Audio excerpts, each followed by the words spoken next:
Alors aujourd'hui, dans cette petite vidéo, on va voir un petit peu ensemble quelle espèce de poisson choisir. Ovipare ou ovovivipare. Donc on est parti, on ne perd pas de temps et on y va.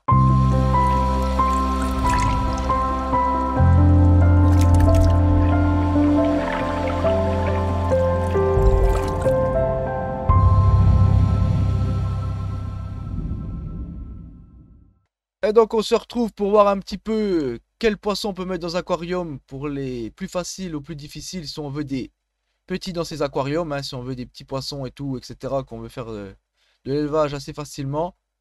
Donc on va voir un petit peu ensemble un petit peu ces deux sortes de poissons, hein, qui sont les ovivipares et les ovipares. Donc on va commencer par les ovivipares.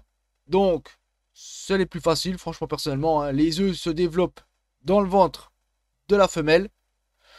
Donc, bien entendu, ça donne naissance aux poissons directement en alevin, qui sont capables de nager et de s'alimenter tout seuls. Donc, c'est pas négligeable pour les débutants. Pour ceux qui veulent du petit poisson assez facilement. Ça, c'est le conseil que je vous donne. C'est vous voulez, faut partir sur des ovovivipares. Si vous partez pas sur là-dessus, ça va être plus compliqué. Voilà, ça c'est vraiment les poissons vraiment faciles, hein, ils s'alimentent. Ça donne une dizaine d'alevins par ponte à peu près. Donc, attention à ça. Il me faut mettre ça dans des gros aquariums. Pas des petits, hein, pas des 50, 60 litres, ça va pas, hein. Ça, vous allez avoir trop vite une surpopulation et ça, ce n'est pas bon du tout. Donc, attention à ça. Mettez bien ça dans des gros aquariums pour qu'il n'y a pas de souci, qu'il y a de la place, que voilà, parce qu'il faut quand même partir sur un mâle pour 5 à 6 femelles, hein.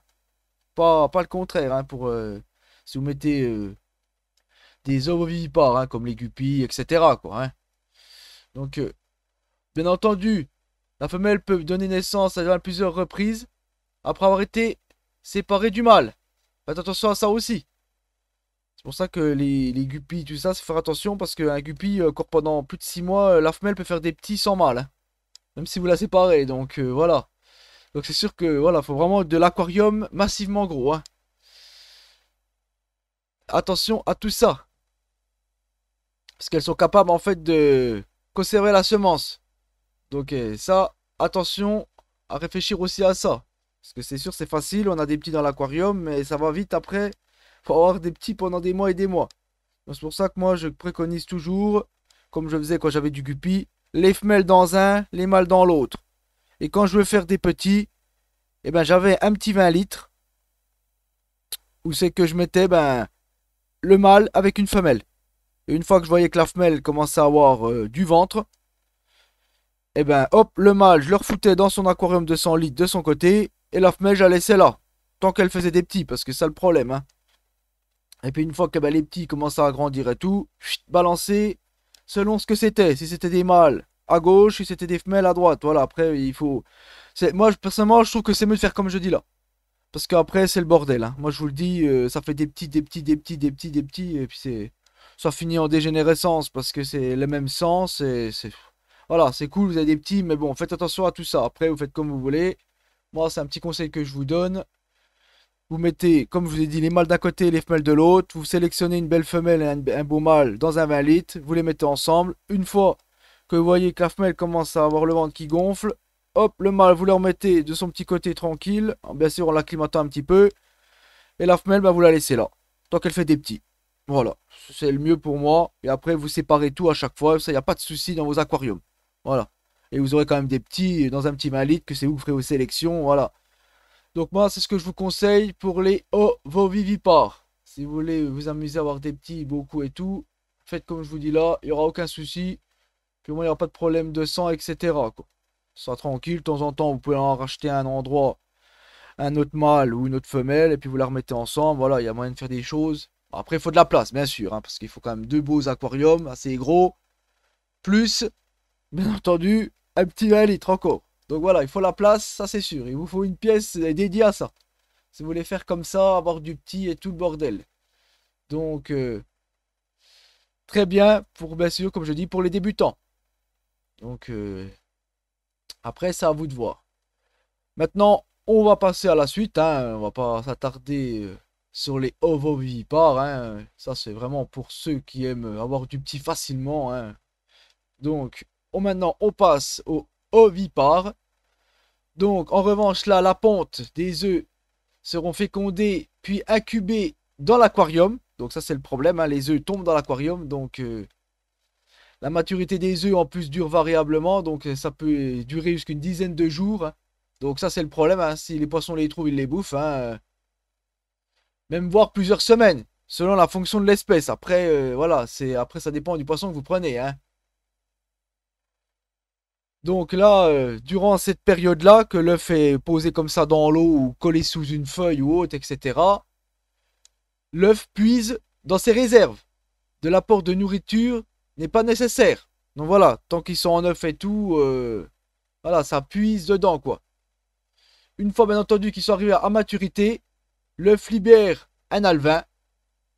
Donc après, ça, c'est le cas de tout ce qui est kili, bêta, d'agneau, ouais, brachydagneau, rerio, voilà, il y en a pas mal. Donc après, voilà, je vais pas tous les citer, hein, mais bon, voilà, un petit peu tout ce qui est ovipare. Après, voilà, il y a plus d'ovipares que de ovivipares. Donc voilà. Donc là, pour les ovipares, donc c'est un peu chiant, vous voyez, les œufs, tout ça, ils peuvent être bouffés. S'ils tombent au fond de l'eau, même les crevettes, si elles les trouvent, elles peuvent les bouffer, etc. Comme là, moi, j'ai eu de la chance. Avec mes tétras cuivrés, j'ai réussi à avoir un petit. Parce que c'est pareil, là, les œufs, ils tombent sur le fond. Elles les fécondent en même temps qu'ils tombent. Et les œufs tombent au fond. Et j'ai eu de la chance, vous voyez, il y en a quand même un qui a survécu. Donc, je suis content. C'est pour ça que, si vous regardez ma vidéo, franchement, je suis bien content d'avoir réussi à avoir un petit dans mon aquarium, quoi. Surtout que ça, c'est quand même plus compliqué à avoir déjà. Parce que c'est des œufs, sinon, il faut s'amuser à les sortir. J'ai déjà vu, il y en a qui font, moi, je trouve que c'est un vrai cirque, hein. Faut ça, dès qu'ils ont pondu, il faut sortir les œufs. Quand vous voyez qu'ils sont bateaux, machin, il faut les mettre, hein. Donc ça, et puis moi j'aime pas, c'est pas bon du tout de faire ça, c'est pas bon de les mettre dans des pondoirs et trucs comme ça c'est pas. Pour ça, moi je préfère laisser naturellement. Si j'en ai comme là, je suis content, j'en ai eu un. Si j'en ai pas, bah tant pis, c'est la nature. Moi je préfère faire comme dans la nature, voilà. À part bien entendu pour les ovivipares, parce que là, ça peut pas faire comme dans la nature. Il faudrait un minimum à 10 000 litres, quoi. Pour faire vraiment comme ce soit dans la nature, quoi. Et encore. Parce que dans la nature, c'est comme les guppies, ils vivent dans les rivières, quoi. Donc les rivières, les machins, les grands cours d'eau, donc il n'y a pas de problème. Mais c'est sûr que là, voilà. Mais tout ce qui est ovipare, moi je préfère vraiment faire comme dans la nature, c'est bien. Je vais pas m'amuser à sortir les œufs, les machins. C'est bien, ça tient, ça dit. Voilà. Après, c'est à vous de voir. Si vous voulez vous amuser, amusez-vous. Mais bon, moi je trouve que c'est un peu trop d'amusement. Que les ovovivipares, c'est quand même plus facile. Franchement, prenez un mâle, une femelle, vous les mettez ensemble. Le mâle, vous le remettez d'un côté. Une fois que c'est fait, que la femelle est bien gonflée, vous laissez la femelle tant qu'elle fait des petits. Vous triez vos petits, vous les mettez chacun dans les bacs et voilà, ça c'est quand même plus simple. Parce que là, les œufs, c'est plus compliqué. Il faut s'amuser à bien regarder quand la femelle va être enceinte. Parce que le problème, c'est qu'il faut la voir quand elle va faire ses petits. Parce que les œufs, elle les fait pas comme ça. Ou alors, il faut s'amuser à laisser un mâle et une femelle dans un petit 20 litres. Et ça, c'est pas bon. Les poissons, c'est pas pareil. Voilà, c'est ce que je vous dis. C'est pas pareil le niveau là. Parce que là, le mâle, si il va pas arrêter de faire chier la femelle, il peut la crever, de la fatiguer dans un 20 litres. Ça va pas, quoi. Que là, ça va super vite pour le mâle, quoi, hein.